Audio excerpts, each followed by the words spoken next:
Hey guys, welcome to my study दोस्त YouTube channel. कैसे हो आप सब लोग? आई होप आप सब लोग अच्छे हो। तो फ्रेंड्स, काफ़ी भाइयों की डिमांड थी कि सर ईडीएम फ्रेजेस कराई जाए जो प्रीवियस ईयर एग्जाम में पूछी जा चुकी हो।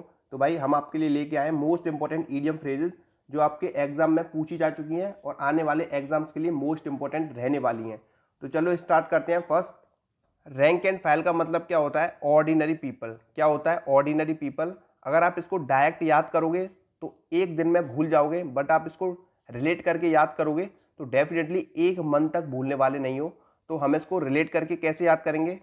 देखो, फर्स्ट रैंक, रैंक से पहले फर्स्ट लगा दो, यानी फर्स्ट रैंक उसकी आई थी 12th के एग्जाम में। तो भाई उसके पापा ने उसे क्या दिला दी? ऑडी दिला दी। तो वो कैसा पीपल हो गया? ऑडी वाला पीपल हो गया। तो आई होप आप समझ गए होंगे। यहाँ लगा देंगे फर्स्ट, और भाई उसकी फर्स्ट रैंक आई थी तो उसके पापा ने उसको क्या दिला दी? ऑडी दिला दी। तो भाई वो कैसा पीपल हो गया? ऑडी वाला पीपल हो गया। तो आई होप आप समझ गए होंगे इस ट्रिक को। बात करें second, by fits and start. इसका मतलब होता है in short periods, not regularly. अब हम यहाँ ट्रिक क्या बनाएंगे? By fits and start. तो भाई वो क्या है? फिट है। तो भाई उसका क्या हो गया? मेडिकल शॉर्ट पीरियड में हो गया। मतलब उसे यहाँ से वहाँ भटकना नहीं पड़ा। उसका शॉर्ट पीरियड में क्या हो गया? मेडिकल क्वालिफाई हो गया। और नॉट रेगुलरली मतलब उसे री मेडिकल के लिए नहीं जाना पड़ा। यानी नॉट रेगुलरली का मतलब हो जाएगा उसे री मेडिकल के लिए दोबारा नहीं जाना पड़ा। तो जब भी आपके एग्जाम में आएगा बाई फिट्स एंड स्टार्ट, तो यहाँ से पकड़ेंगे फिट। और भाई वो क्या था? फिट था, इसलिए भाई उसका शॉर्ट पीरियड में यानी कम समय में क्या हो गया? मेडिकल क्लियर हो गया और उसको री मेडिकल के लिए दोबारा भी नहीं जाना पड़ा। तो आई होप आप समझ गए होंगे इस ट्रिक को। बात करें थर्ड की, अ वी बिट। इसका मतलब होता है अ लिटिल। तो यहाँ से पकड़ेंगे बाइट। तो भाई बाइट क्या है? छोटा सा टुकड़ा होता है, यानी अ लिटिल। तो आई होप आप समझ गए होंगे इस ट्रिक को। चलते हैं फोर्थ की तरफ। फोर्थ है आउट ऑफ द वुड। यानी आप इसको ऐसे समझिए, वुड को जंगल। तो आउट ऑफ द वुड यानी जंगल के बाहर। जंगल के बाहर हम क्या रहते हैं? फ्री रहते हैं। किससे? डिफिकल्टीज और डेंजर से। तो आई होप आप समझ गए होंगे। जब भी आपके एग्जाम में आएगा आउट ऑफ द वुड, तो हम यहाँ से पकड़ेंगे वुड्स यानी जंगल। यानी हम जंगल से बाहर क्या रहते हैं? डिफिकल्टी और डेंजर से क्या रहते हैं? फ्री रहते हैं। तो आई होप आप समझ गए होंगे इस ट्रिक को। फिफ्थ है अंडर हिज थंब। इसका मतलब क्या हो जाएगा? Under his control. यानी भाई उसके क्या है? अंगूठे के नीचे है। तो भाई क्या है? सब कुछ उसके कंट्रोल में है। तो आई होप आप समझ गए होंगे। बात करें सिक्स्थ की,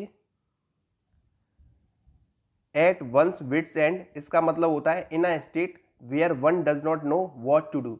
तो भाई आप इसको रिलेट कर लेना। मुझे इसका समझ में नहीं आया क्या बनाऊं, तो आप आई होप सभी इसको बना लोगे किसी ना किसी तरीके से। चलते हैं सेवंथ की तरफ, between the devil and the deep sea. इसका मतलब होता है बिटवीन टू डेंजर्स। तो देखो, डेविल यानी शैतान और डीप सी मतलब समुद्र की गहराई। तो भाई दोनों क्या है? खतरनाक है। तो इसका मतलब क्या हो जाएगा? Between two dangers. तो आई होप आप समझ गए होंगे इसकी ट्रिक को। चलते हैं एट की तरफ। अगर भाई वीडियो अच्छी लग रही है तो वीडियो को एक लाइक करना। Burn the midnight oil. तो इसका मतलब होता है वर्क और स्टडी हार्ड। क्या होता है इसका मतलब? वर्क और स्टडी हार्ड। तो हम इसको रिलेट कैसे करेंगे? बर्न द मिडनाइट यानी हमने पूरी रात भाई गुजार दी किसमें? ऑयल। तो हम इसको बना लेंगे, जो लैंप होता है, लैंप ऑयल वाला, जिसको हम हिंदी में बोलते थे अर्गन, उससे हम पढ़ाई करा करते थे रात भर। तो भाई जब भी आपके एग्जाम में आएगा बर्न द मिडनाइट ऑयल, तो आपको याद आ जाएगा वो वाला लैंप जिससे हम पढ़ा करते थे पूरी रात। तो भाई उसका मतलब क्या होता है? Work and study hard. हम उसे पढ़ाई के लिए लिया करते थे उस लैंप को, यानी स्टडी हार्ड करने के लिए लिया करते थे। चलते हैं नाइन्थ की तरफ, call a spade a spade. इसका मतलब होता है स्पीक फ्रेंकली एंड डायरेक्टली। अब यहाँ आप देखिए, अ स्पेड यानी वही एक ही बात वो दोहराया जा रहा है। तो भाई क्या बोल रहा है? फ्रेंकली बोल रहा है और डायरेक्टली बोल रहा है। तो आई होप आप समझ गए होंगे इस ट्रिक को। बात करें टेंथ की, कम ऑफ विथ फ्लाइंग कलर्स। तो इसका मतलब होता है बी हाईली सक्सेसफुल। तो भाई हम क्या है? फ्लाइंग कलर्स हैं, तो हम क्या हो जाएंगे? हाईली सक्सेसफुल हो जाएंगे। यानी हमें एक दिन क्या बनना है? फ्लाइंग कलर्स बनना है। तो हम क्या हो जाएंगे? सक्सेसफुल हो जाएंगे, वो भी हाई। तो आई होप आप समझ गए होंगे इस ट्रिक को। बात करें 11th, होपिंग अगेंस्ट होप। इसका मतलब होता है without hope. Hopping against hope यानी भाई होपिंग भी क्या है? अगेंस्ट है, यानी भाई कोई होप नहीं है, यानी विदाउट होप है। तो आई होप आप समझ गए होंगे इस ट्रिक को। भाई ट्रिक से ये होता है कि हमें जो चीज़ें हम याद करते हैं वो हमें कुछ दिनों तक परमानेंटली याद हो जाती हैं। मान लीजिए एक मंथ तक हमें परमानेंटली याद हो जाएंगी, ये मैं दावा कर सकता हूँ। ट्रिक का बस यही फ़ायदा होता है। अगर हम इसको डायरेक्ट याद करेंगे तो कन्फ्यूज़ हो जाएंगे 2 दिन बाद कि क्या याद किया था।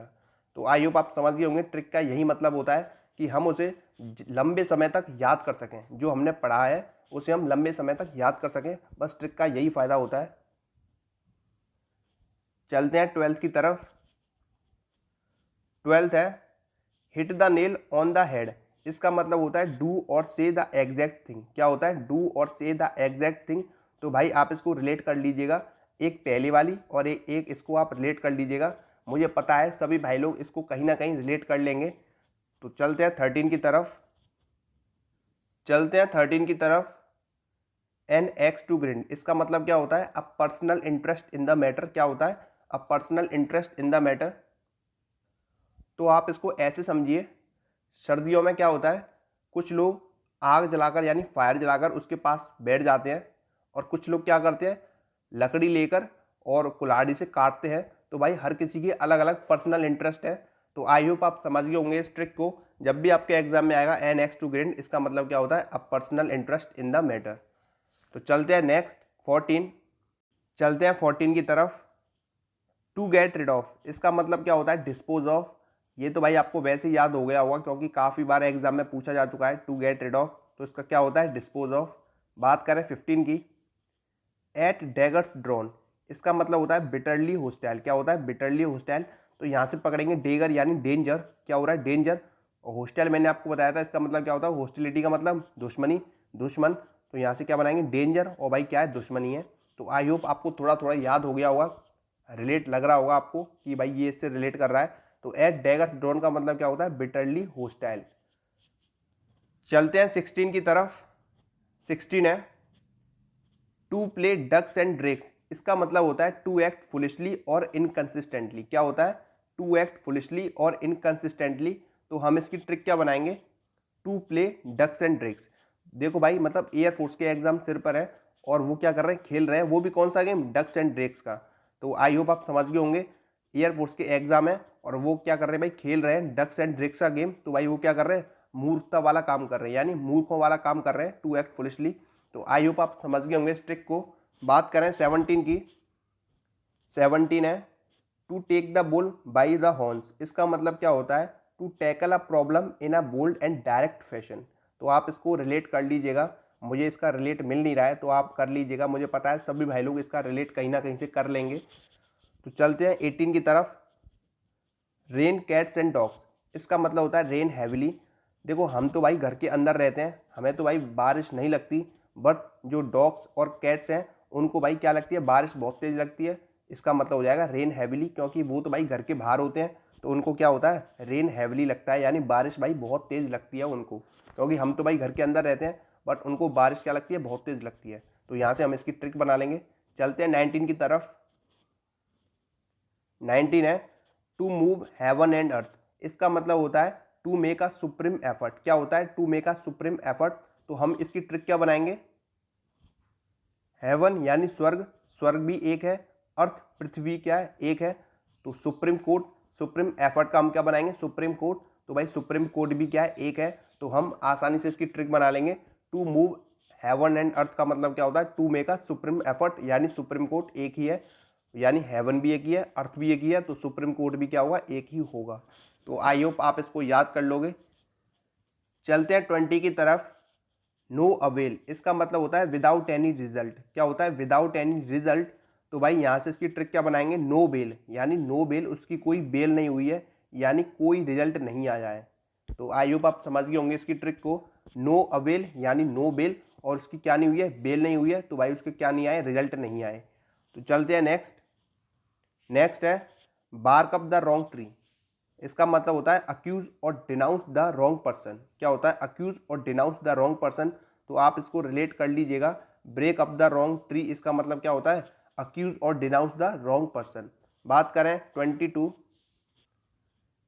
कीप वन एट बे, इसका मतलब होता है keep one at a distance. क्या होता है? कीप वन एट बे का मतलब keep one at a distance. तो यहाँ से बनाएंगे बे, बे यानी खाड़ी, खाड़ी मिल रहा है पहाड़ी, और भाई पहाड़ी की क्या होती है? डिस्टेंस होती है।